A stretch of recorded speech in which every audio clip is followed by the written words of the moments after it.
Meu avô, que a história da família é que ele era proprietário rural e perdeu tudo na política. Eu não sei nem exatamente pelo Partido Republicano de Minas. Tá? Enfim, eu, na verdade, queria estudar, quando estava ainda lá nessa cidadezinha, eu queria estudar engenharia, queria ser cientista de fato. E na cidade não tinha curso só tinha curso normal para mulheres, tá? Nem para homens tinha, ele saiu. Então eu também quis sair para estudar engenharia. Saí quando terminei a quarta série ginasial e fui para Uberaba, que era a próxima cidade, que é a cidade mais próxima de onde eu morava, que tinha bons colégios. Lá eu comecei a fazer, eu fiz curso científico e rapidamente me envolvi em política estudantil e mudei de ideia e decidi que eu queria estudar sociologia e política, que na verdade não era ciências sociais, né? O curso da UFMG, como vocês já devem saber, aliás, não, na geração do Renato já era ciência, já era filosofia e ciências sociais, mas a minha geração, a do Zé Murilo e outros, era sociologia e política. Então eu fiz primeiro e segundo ano em Uberaba e no terceiro ano já fui para Belo Horizonte, para o colégio estadual, para poder me preparar para o vestibular de Sociologia e Política. Lá eu fiz a graduação. Quando eu terminei a graduação, eu fui imediatamente para o Chile, eu ganhei uma bolsa para estudar Sociologia do Desenvolvimento. Na verdade, eu fui mais porque eu terminei a graduação. Naquela época não tinha mestrado, doutorado, né? Eu terminei a graduação e falei, e agora, o que eu vou fazer? Eu não sei fazer nada, por que serve isso? E meu pai me disse, vou arranjar um emprego para você no Banco do Desenvolvimento de Minas Gerais. Eu falei, não, isso eu não quero. Aí pintou essa bolsa que me ofereceram, eu fui para o Chile, passei um ano lá fazendo essa pós-graduação. Esse curso era muito voltado para formação de lideranças na América Latina. Então tinha gente assim de sindicato, gente metida em política estudantil. Era um curso de esquerda na época, tá? Que juntava os jesuítas, que eram quem era dono. Era ligado à igreja, não era? Era ligado à igreja, aos curas jesuítas, né? Mas também tinha, eles estavam em aliança com gente do Partido Comunista. O corpo docente era essa aliança entre movimento católico e movimento comunista. E o interessante é que dessa turma de formação de liderança, muita gente realmente virou líder na América Latina, tá? Assim, os casos da minha turma menos, porque era um pessoal já mais acadêmico, né? A gente estava lá fazendo pós-graduação, mas da minha turma eu tive um colega que depois foi ministro de Justiça do Chile, depois do fim da ditadura. Tive um outro que virou, não me lembro se secretário da Cultura ou da TV estatal, mas, e pelo resto da América Latina, muita gente, Bolívia, Equador, Colômbia, muita gente que se envolveu na política, não necessariamente na esquerda, mas na atividade política, tá?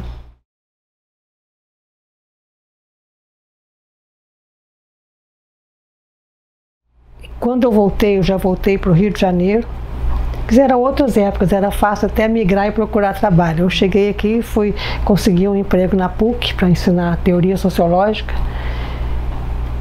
que até quem me levou lá, me apresentou, foi Bolívar Lamounier. E fiquei um ano só dando aula lá e também no Instituto Brasileiro de Desenvolvimento, que era um instituto de jesuíta também. Embora eu não tivesse nada a ver com a religião, eu tinha esse contato com os jesuítas desde o Chile, né? E nessa época já tinha os amigos de Minas que tinham vindo para trabalhar no Novo e o PERJ, que estava sendo criado, que era basicamente o Renato Bosque, o Olavo Brasil e o Rafael Baesse, que morreu muito cedo. E no primeiro ano eu não estava muito convencida que eu queria fazer aquele curso, não sabe? Na verdade, as pessoas que trabalhavam lá eram pesquisadores lá, né? E como eu estava basicamente trabalhando como professora a tempo integral, eu no primeiro, isso foi em 69, eu fiquei só dando aula. Quando chegou no começo de 70, eu falei, bom, vou fazer esse mestrado. Fui lá, fiz a seleção. Eu já estava interessada porque eu tinha visto meus colegas, conversava com eles e sabia que era um curso muito interessante. E fui selecionado, eu fiz o curso muito rapidamente porque eles reconheceram o crédito dos cursos que eu tinha feito no Chile. Então eu fiz, na verdade, em 2 anos, eu fiz tudo e minha tese foi feita assim muito depressa, porque eu já estava aceita para o doutorado no MIT e queria terminar o mestrado. Desse período de convivência, é um período muito rico, estava todo mundo descobrindo as coisas, montando uma instituição, né? E primeiro que não tinha sociologia, era ciência política. E eu estava muito confortável na ciência política, porque eu tinha feito sociologia e política na UFMG, né? Mas eu tinha também muito trânsito com a economia. Tinha e tenho, porque eu sou casado com um economista. E tanto que a minha tese foi uma tese sobre relação entre interesses de cafeicultores e o Estado. E na banca eu tinha gente também da economia. O Edmar Barcha era da minha banca, né? O orientador era o Simão Schwarzman, e depois tinha como membros o Amaury de Souza e o Edmar Barcha. O Edmar era importante na tese porque eu repliquei um modelo dele sobre comércio internacional, para explicar o comércio de café, etc. E bom, nessa época de UPEG, eu fui aluna de muita gente, assim, pessoas muito interessantes, né? Eu fui aluna. O Simão teve uma influência muito forte na minha formação. Eu já era assistente do Hélio Jaguaribe no IBRAD, nesse Instituto Brasileiro de Desenvolvimento, e fiz curso lá com ele. O Simão Schwarzman também, porque eu comecei a trabalhar na Fundação Getúlio Vargas como assistente de pesquisa dele. Então esses dois eu tinha uma interface de trabalho, com Jaguaribe menos, porque era uma aula de outra geração, então não tinha tanta pesquisa envolvida, mas com o Simão Schwarzman muito. Também lá no IUPEG eu fui aluna do Edmundo Campos, que teve uma formação, uma influência bastante forte, e também vinha da UFMG, tinha sido meu professor lá. Fui aluna de diversos outros professores, mas acho que para mencionar as influências mais diretas foram essas. E aí a senhora depois decide fazer o doutorado no MIT. Como foi essa decisão de... Isso já foi de fato uma influência da vida de casado, porque eu queria ir para a França, né? Eu continuava fascinado, queria ir para a França, e meu marido queria ir para os Estados Unidos, queria ir para o MIT. Aí a gente disputou muito onde que vai e tal, ele acabou me convencendo. Não me lembro como é que foi a decisão, mas levou um ano a gente brigando por causa disso, tá? E aí a turma dele, que fazia mestrado na Fundação Getúlio Vargas em economia, eles fizeram um arranjo quem aplicava para que universidades para não ter competição. E a gente ficou condenado à Costa Leste, felizmente, mas na época não, na época eu queria ir para a Califórnia, já que tinha que ir. Então aplicamos para Harvard, MIT, Yale e Cornell. Não, MIT, Yale e Cornell. Eu só que apliquei para Harvard. A única coincidência que a gente teve foi MIT. Ele foi aceito em Yale, eu fui aceito em Cornell, nós dois no MIT. Por mais que eu ignorasse, que eu não quisesse ir para lá, eu realmente foi muito importante na minha formação. Morar em Boston é um privilégio realmente, que você tem acesso a universidades fantásticas. Eu fiz metade do meu curso no MIT e metade em Harvard, porque elas têm convênio, tá? E aí eu fui aluna de todo mundo que estava falando sobre desenvolvimento político na época, que era o grande tema, né? Professores específicos? Sim, por exemplo, eu fui aluna do Huntington. Samuel Huntington. Que foi assim, por mais que eu discordasse dele, eu discordava muito, mas talvez tenha sido, em sala de aula, o melhor professor que eu tive. Muito bom. O Huntington, o Carl Deutsch, o Lucian Pai no MIT. Acho que esses eram o Barrington Moore, esses eram os grandes nomes, tá? Mas gente muito boa em estatística, em computação, porque o MIT exigia que a gente aprendesse 2 linguagens de computador. Eram 2 línguas estrangeiras e 2 línguas de computador. Não tinha software nem nada disso, né? Então a gente tinha que prestar exame. Eu aprendi Fortran, aprendi PL1. PL1 era uma coisa interessante, que era um programa para você lidar com palavra. Então, a gente fazia, por exemplo, exercícios de política internacional medindo o discurso das lideranças. Interessante. Quantas vezes usa tal palavra, aí você ia montando, você montava um programinha, tá? Mas eu tinha muita dificuldade porque eu não sabia inglês, então eu fazia erro de gramática e meu programa não rodava, era um sofrimento. Erro de gramática não, de ortografia, tá? E o que mais a senhora considera que essa aprendizagem metodológica foi? Isso aí foi muito bom. A própria cultura de discutir sem ser para destruir o outro. O Hans Toliar sempre brincava no começo do curso, ele falava comigo: quem que você vai destruir hoje? Que minhas críticas eram muito tão brasileiras que você agride. Aqui você não agride, mas quando você quer ser crítico, você é muito destruidor do outro, né? E não era a norma lá. Em geral, os alunos americanos falavam para mostrar para o professor que eles eram inteligentes, só isso. Mas então aprender a debater foi uma coisa. E a ideia de pluralismo, que era na prática, era muito interessante. E também, quer dizer, além de coisa em aula, a participação em eventos públicos. Por exemplo, eu tinha a oportunidade toda hora de ir lá ver o Chomsky falar sobre a guerra do Vietnã, e ia muito. Coisas desse tipo acontecia o tempo todo em Boston, em Cambridge, né? Então, acho que a influência do MIT é forte, mas vai muito além do MIT. Além disso, eu trabalhei como assistente de pesquisa, porque no primeiro ano eu não tinha bolsa, então eu tinha que pagar um tuition que é muito caro. E também tinha uma outra coisa que eu participei, já em estágios mais avançados, que existia um seminário de desenvolvimento político conjunto Harvard e MIT, que juntava as faculdades das duas universidades. E eles selecionavam um aluno para participar como membro. Então eu fui 2 vezes escolhida, então você passava o ano inteiro assistindo reuniões periódicas deles, eles jantavam, acho que era a cada 15 dias ou uma vez por mês, não me lembro, e convidavam sempre alguém para vir falar. Me lembro de ter visto, por exemplo, o Eisenstadt ir lá falar para a gente na hora do jantar e depois debater e tal. Então, eram experiências que iam muito além da sala de aula, tá? Sem falar na convivência com outros, com gente de todo lado. No meu departamento, pouco, era muito americano mesmo, canadense. Acho que pouquíssimos, tinha um aluno da Venezuela, acho que era isso. E eu. Ciência política. Ciência política. Ciência política. Que lá chama ciência política, em Harvard chama governo. Governance. E no MIT não tem sociologia, isso é um aspecto. Por que eu apliquei para a ciência política? Não tem, até hoje não tem.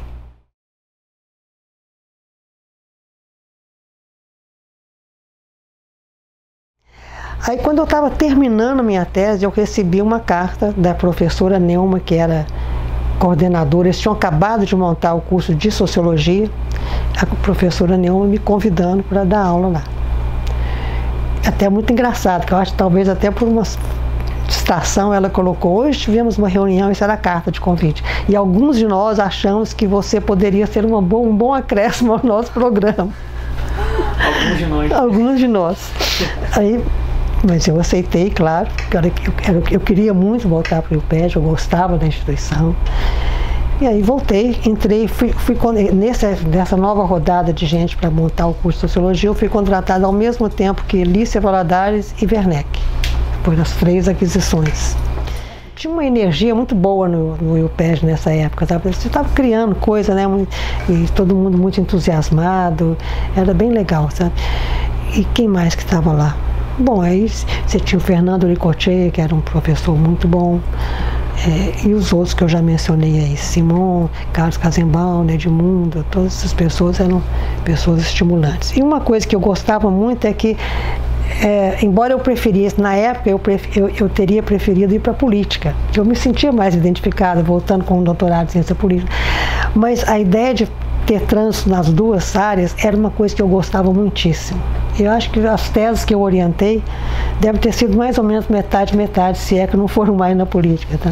Então era uma coisa muito gratificante poder juntar as 2 áreas, e tinha muita interação, de fato, entre as áreas, tá? Não só entre áreas, mas entre a gente. Como era pequeno e começando, todo mundo participava de seminários do corpo docente. A gente escrevia, ia lá, apresentava, todo mundo criticava, era muito estimulante. Nunca mais eu tive essa oportunidade de diálogos intensos com colegas, né? Olha, eu dei no começo muito curso sobre teoria, tá? teoria clássica e teoria contemporânea. Eu lembro coisas assim, por exemplo, que eu acrescentei no rol de clássicos, Tocqueville, e na época o César e o Werneck falaram, mas esse pensador liberal...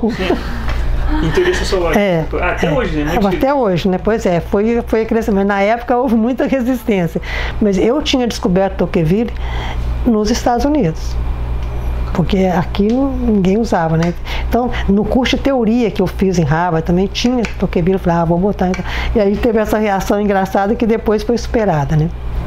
Eu dava esses cursos. Cheguei a dar curso sobre revoluções, era um tema que na época estava na moda, muita gente, que hoje nem faz sentido, né? E uma coisa que eu introduzi, acho que fui eu que introduzi, que rendeu muito depois, era da coisa de dividir curso. Dividir efetivamente, estar o tempo todo os dois em sala de aula, tá?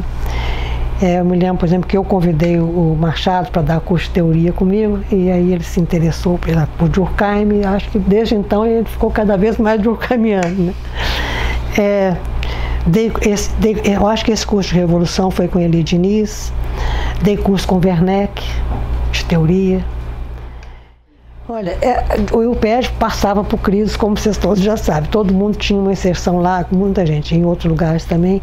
Então eu já tinha, por exemplo, participado do CPDOC. Numa certa época eu fui pesquisadora do CPDOC e do UPERJ. Depois eu fui professora e pesquisadora da Medicina Social e do UPERJ. Tanto que nessa época a gente tinha um sistema graduado de salários. Eu nunca tive full time porque eu trabalhava em outro lugar também, então acho que era 30 horas, o resto era 40, não me lembro exatamente, mas tinha essa diferença.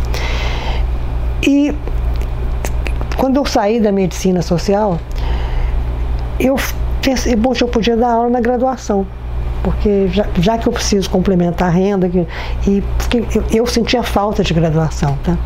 Aí me convidaram para fazer concurso lá na Federal, e eu me inscrevi, mas o meu plano inicial era, se eu passasse no concurso, eu pediria 20 horas e continuaria com as duas coisas.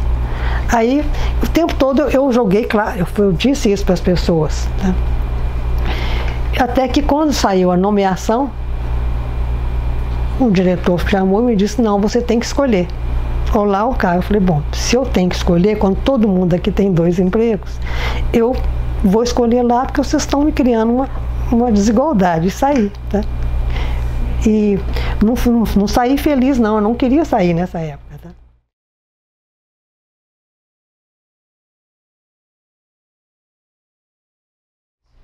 Olha, só depois é que eu percebi que tinha muita continuidade entre tese de mestrado e tese de doutorado. Na época eu não percebi. Por que eu queria... Como é que foi? Eu escolhi o tema de tese de mestrado muito porque isso era um tipo de tema que a sociologia política já tinha me encaminhado. Uma coisa que você tenta ligar relação entre interesses econômicos e Estado, entre sociedade e Estado. Então isso já estava na pauta.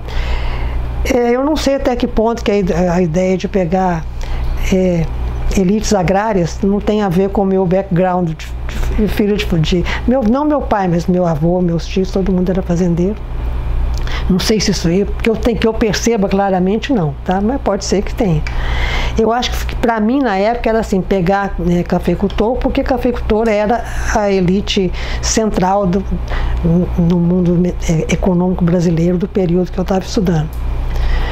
E na tese de doutorado foi encaminhando muito lentamente nessa direção. O que eu estava preocupada era entender por que no Brasil não tinha revolução camponesa. Porque era uma época que tinha... Problema da época. Problema da época. Quer dizer, tinha aquela coisa de... A gente sabia muito pouco sobre a China, então achava que a China era um caso muito bem sucedido de revolução camponesa.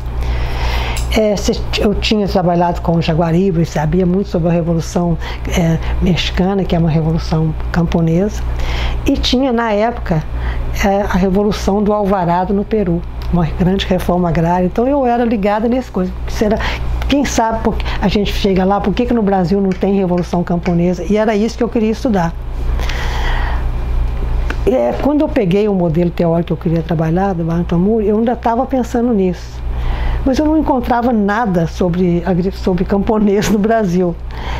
E como a preocupação era assim, bom, aqui não tem, a gente não está indo na mesma direção democrática que está indo na China, que está indo no Peru, porque no Brasil não tem revolução camponesa.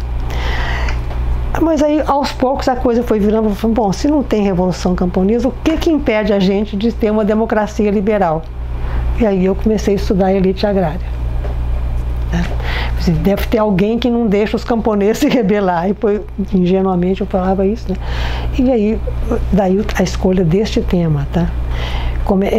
Porque eu tinha essa influência da história muito forte, quer dizer, tanto que eu comentei com vocês que eu cheguei no Chile e fui dar aula sobre Max Weber, porque eu já vinha com muita influência weberiana desde a graduação. E a influência weberiana que eu tinha era essencialmente pela ideia da sociologia histórica. Então, eu queria entender por que o Brasil tinha tanto obstáculo à democracia liberal e achava que a coisa não podia ter começado de repente com Getúlio Vargas. Tinha que ter começado antes. Então, aí que eu fui estudar República Velha, as elites cafeeiras de novo, etc. Também, de novo, eu não tinha consciência, mas isso é claríssimo agora, tá? Que sempre uma ideia em olhar para onde é que estão os poderes de veto.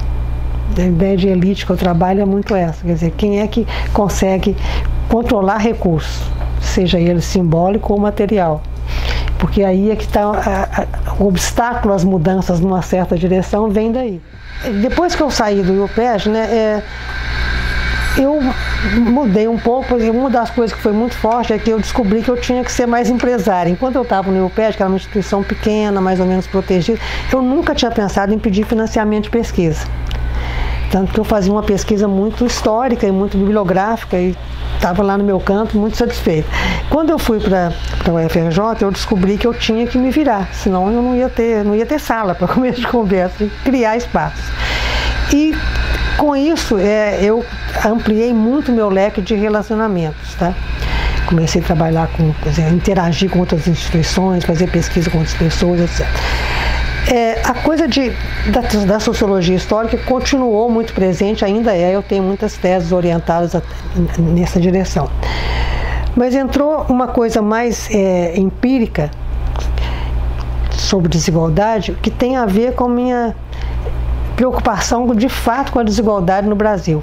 Quer dizer, isso começou na década de 90, quando a desigualdade era absurda, como ela é agora de novo. E eu comecei a achar que eu precisava fazer alguma coisa. Eu acho que essa coisa da nossa geração, de ter começado lá atrás, preocupado com ação política e tal, ela tem traduções acadêmicas por aí, tá? Para muitos de nós. Então eu comecei a pensar em analisar como é que as elites convivem com isso. É engraçado que foi uma preocupação muito teórica no começo, porque eu pensava assim, mas com tanta desigualdade, como é que se mantém a coesão social? O que junta essa sociedade onde as pessoas têm perspectivas de vida tão diferentes? Também. E com isso montei, quer dizer, na verdade essa pesquisa começou no IUPEG, tá? Era na época da democratização, estava todo mundo estudando democratização e pintou um fundo lá da Universidade de Miami, da Flórida, para a gente fazer uma pesquisa. E quem estava comandando isso era o pessoal da ciência política que estava trabalhando com democratização. Mas aí eu vendi para eles essa ideia, bom, mas essa democracia está ficando atrasada pelo lado social, com a desigualdade, quem sabe a gente põe no questionário também alguma pergunta. E isso nós fizemos. Foi uma pesquisa que trabalhou Maria Regina, Renato, Eli Diniz, César Guimarães, o Zairo Sheibub e eu. E a gente fez uma amostra aleatória, fizemos um survey, né? Isso rendeu algumas coisas, publicações e tal. Quando eu fui para a UFRJ, a gente tinha acabado isso. Aí eu estava já em contato com uma instituição norueguesa que estudava pobreza. Aí eu também eu organizei um evento aqui no Rio sobre desigualdade e pobreza, e a pessoa que dirigia isso na Noruega me perguntou: o que você quer para continuar estudando isso? Eu falei: eu quero participação com a pessoa do modelo teórico que eu usei, que era o Abraham de Swan. Nesse projeto a gente trabalhou em 5 países, né, com desigualdade, etc. E aí eu continuei muito nessa linha, mas é uma linha que eu não separo da preocupação histórica, tá? Tanto que o que eu faço hoje está muito mais ligado a processos globais de longa duração. Tá? E tenho feito mais diplomacia acadêmica, científica, do que de fato pesquisa. Não que eu queira, mas é arrastado para isso, né? Eu tenho tantas obrigações institucionais no momento que me levam por aí.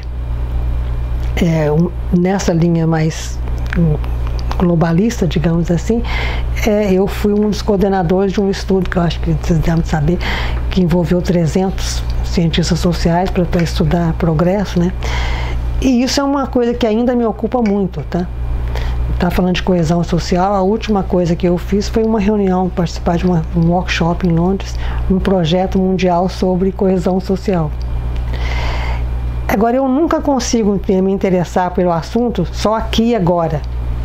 Eu gosto muito de surveys, eu acho que a gente precisa deles, mas eu sempre trato de juntar isso com uma visão dinâmica, porque eu acho que o que ficou de marcante para mim da sociologia histórica é que, de fato, você tem sempre que pensar em processos. Que por mais que as coisas do momento te mobilizem, se você não tiver uma percepção processual, fica muito difícil, até do ponto de vista existencial, lidar com os altos e baixos do processo histórico, se você não tiver uma ideia de processo. Uma série histórica. Porque recentemente eu dei uma entrevista numa televisão francesa que eu estava apavorada. Aí quando começou eu falei, olha, eu acho que a gente vai ter problema no inglês, era inglês. O inglês não é fluente, eu não gosto da entrevista. Aí ele virou e falou assim, but you are concerned about my English, by your English, look at mine. O cara falava pior que eu.